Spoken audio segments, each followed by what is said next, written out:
नमस्कार, जय हिंद, जय श्री राम। सत्य पर आधारित प्रोग्राम में आप सभी का स्वागत है। सभी देशवासियों को हार्दिक शुभकामनाएं आने वाली तिथि एवं पर्वों की। जय आज शक्ति माँ भगवती स्थान गोला गोकर्णनाथ जनपद लखीमपुर खीरी उत्तर प्रदेश भारतवर्ष की तरफ से सभी भक्तजनों को शुभाशीष हमेशा खुश रहो कुशल रहो। दोस्तों, आज सत्संग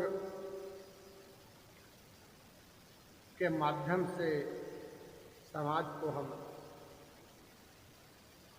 सोते हुए निद्रा से जगाने का प्रयास करते हैं। जहाँ भागम भाग मनुष्यों की सिर्फ और सिर्फ चंद कागज और खनकते सिक्कों के ऊपर उनका ध्यान है। चाहे खेत का किसान हो, उसे स्वास्थ्य का ध्यान नहीं है कि किसी भी व्यक्ति का स्वास्थ्य खराब जाएगा, इसमें इतना खाद और इसमें केमिकल न डालें।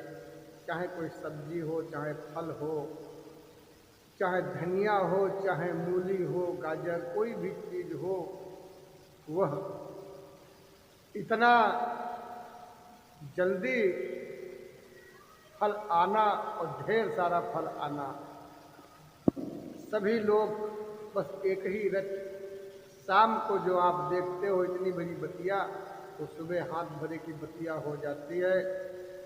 उनको पैसा चाहिए। आज मनुष्य का अस्तित्व समाप्त हो रहा है।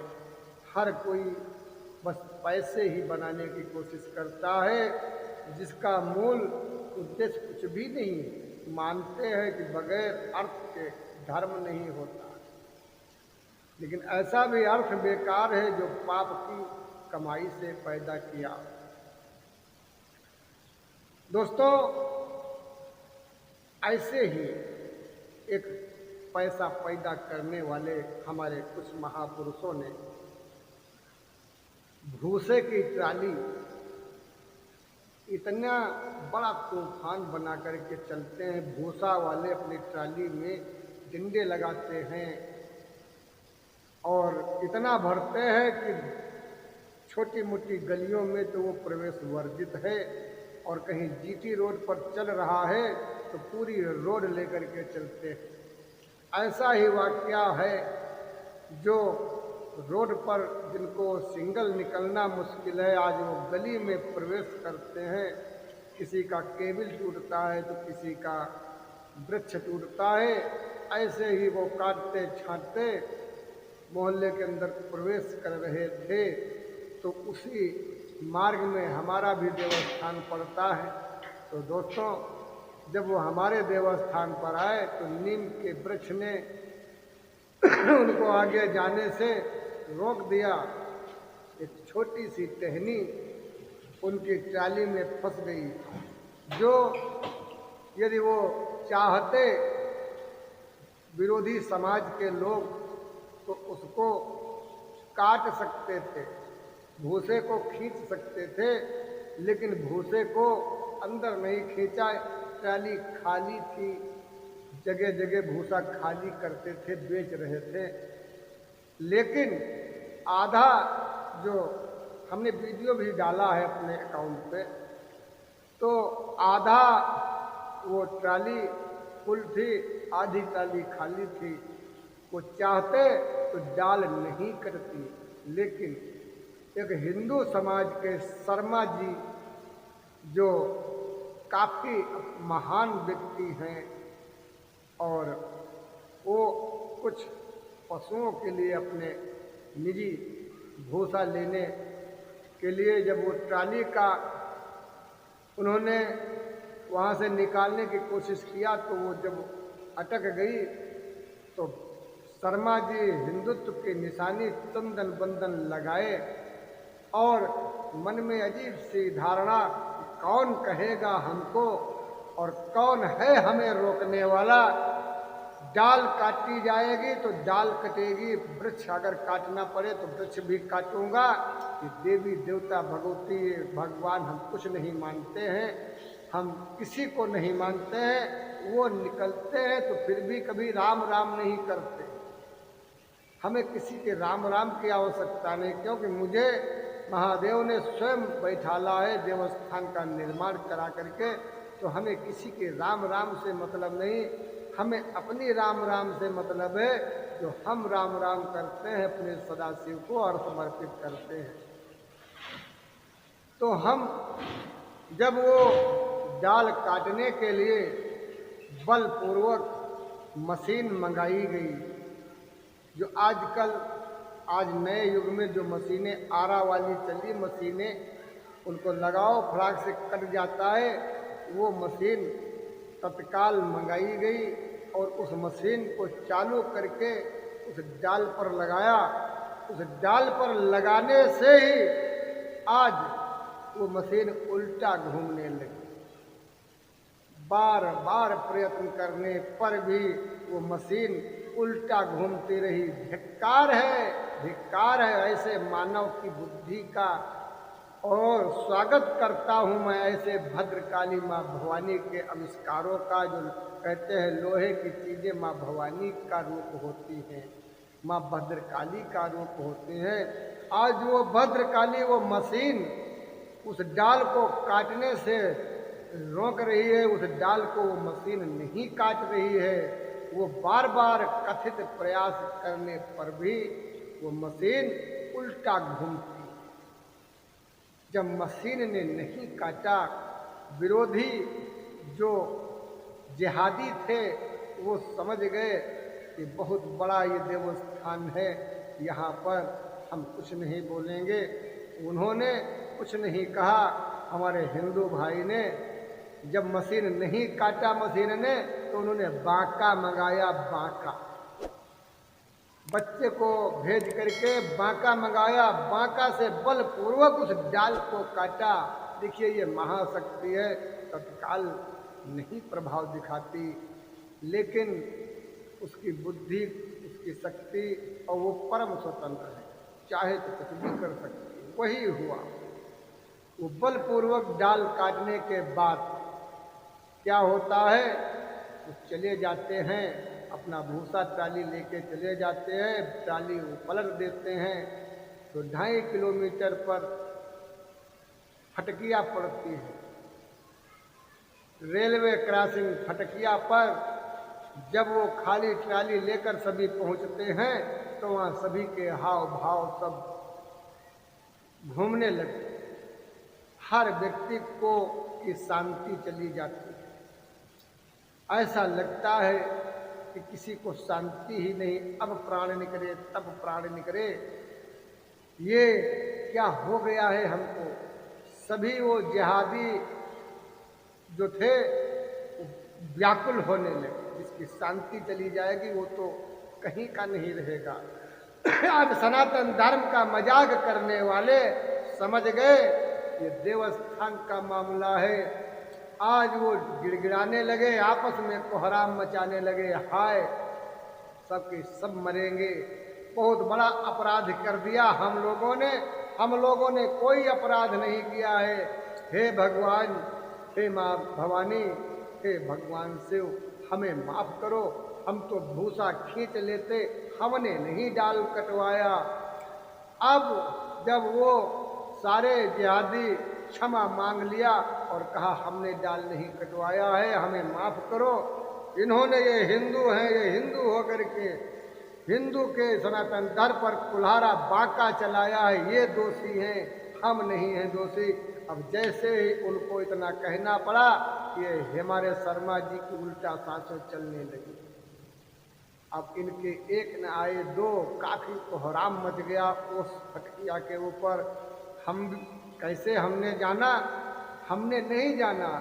हम जब टहलने के लिए गए तो वहाँ पर एक हमारे रामकृष्ण प्राइवेट रामकृष्ण मंदिर के एक गुप्ता जी हैं, उन्होंने बुला करके हमसे कहा पुजारी भाई, तुम्हारे मोहल्ले में ऐसा कौन सा मंदिर है जहाँ से भूसे की ट्राली निकल ली और ट्राली फंस गई उस डाल में, तो उस भूसे वालों ने उस ट्राली को उस डंग को काट डाला।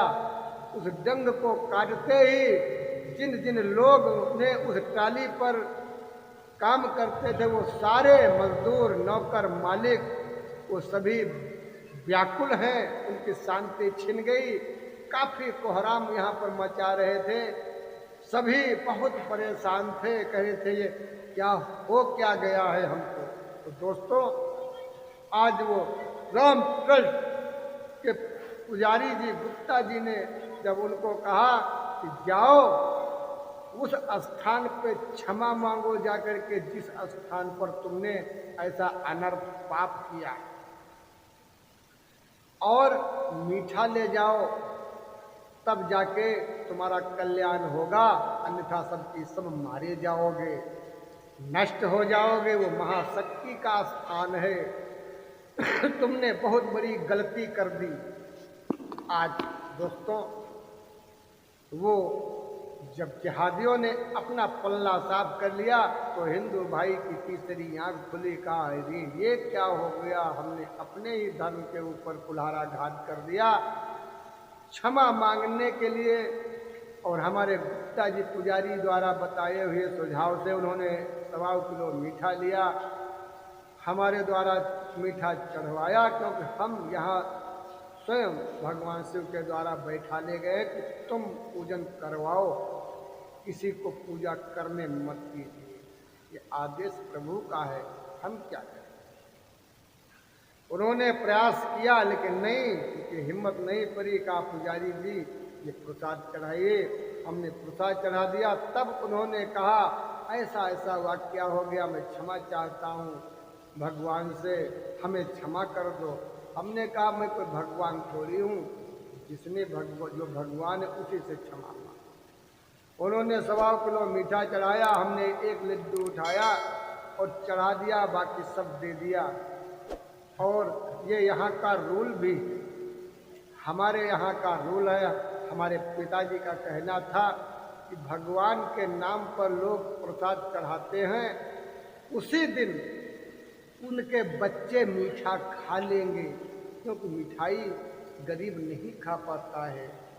जिसका कारण है कि भगवान जब उस गरीब की मन्नत मान पूरी करते हैं तो जब मिठाई हमारे स्थान पर लाता है तो हम खोट करके ले लेते हैं, क्योंकि भगवान कुछ नहीं खाते, वो सम्मान के भूखे हैं। मैं उस मिठाई को खोट के चढ़ा देता हूँ, क्योंकि हो सकता है हमारे पूर्वज ना तरे हों, ना मुक्ति हुई हो, उनको कोई चींटा, चींटी, कौवा, पतिंगा बनना पड़ा हो और मिठाई कहते कहते वो मर गए, उनकी आत्मा को शांति ना हुई हो। इसीलिए भगवान से कहा हे प्रभु मुझे मिठाई खिलाओ, मुझे लौज खिलाओ। भगवान ने कहा ठहर जाओ, कोई आएगा हमारे दरबार में, हम उसका काम कर देंगे, तो बदले में तुमको हमको जब मिठाई खिलाएगा, जब पुजारी खोट करके डालेगा तो तुम खा लेना। ऐसी हमारी मंत्रणा है, ऐसा हमारा अध्यात्म है शास्त्रों के अनुसार। मैंने इस बात को किसी से साझा नहीं किया, मैं स्वयं भगवान शिव के द्वारा साझा करता हूँ अपनी बातों।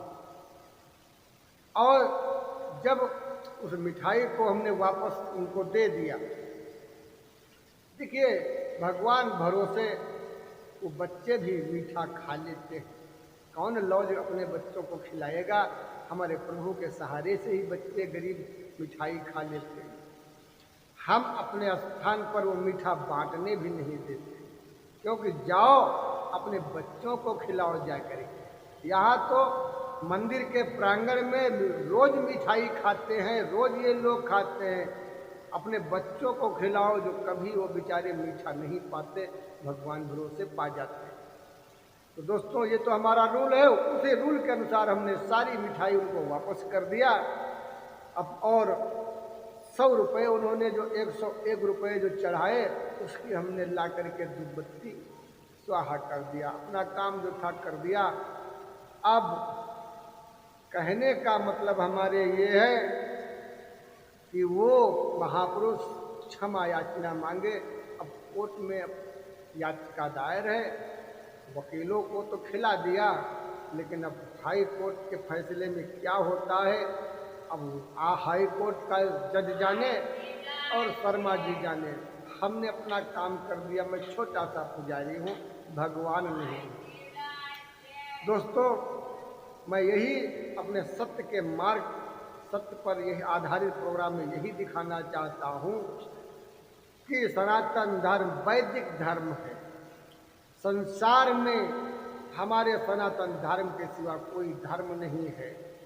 वो धर्म नहीं है जो जीवों को काटना सिखाए, वो धर्म नहीं है जो महिलाओं पर अत्याचार करना सिखाए, वो धर्म नहीं है जो भगवान की पूजा स्थल पर उन महिलाओं को जाने से रोके, वो धर्म नहीं है, पाखंड है जो बना करके मंदिर महल और उसमें भगवान के नाम से और बैठाल इंसान को दिया जाता है। कहाँ से लाओगे? भगवान तो एक ही है जो मंदिर में पुजारी ने बैठाल रखा है। पुजारी से प्रेम करो तो तुम भी अपनी मूर्ति वहाँ रखो, भगवान तुम्हारी मदद करेंगे। अन्यथा खुद पर भरोसा करो, कर्म करो, फल की चिंता मत करो। तो दोस्तों, इसी के साथ मैं अपनी वाणी को विराम दे रहा हूँ। हमारे सत्संग से अगर आप प्रभावित हैं, आपको अच्छा लगा, जरूर घंटी बजा करके आशीर्वाद दीजिए और लाइक करके शेयर करके अपना पूर्ण आशीर्वाद प्रदान करें, जिससे हम ऐसे से वीडियो बना सकें कम से कम 10 व्यक्ति सुधर जाएं, धर्म का डंडा लेकर के उनको हम सुधार सकें, जो अनन्य खुराफातों से बच करके भव से नैया पार कर सके। सीताराम बोले, जय श्री राम बोले, ओम नमः शिवाय कहें। धर्म की जय हो, अधर्म का नाश हो, प्राणियों में सद्भावना हो, विश्व का कल्याण हो। ओम पते हर हर महादेव। ओम नमः शिवाय। जय श्री राम।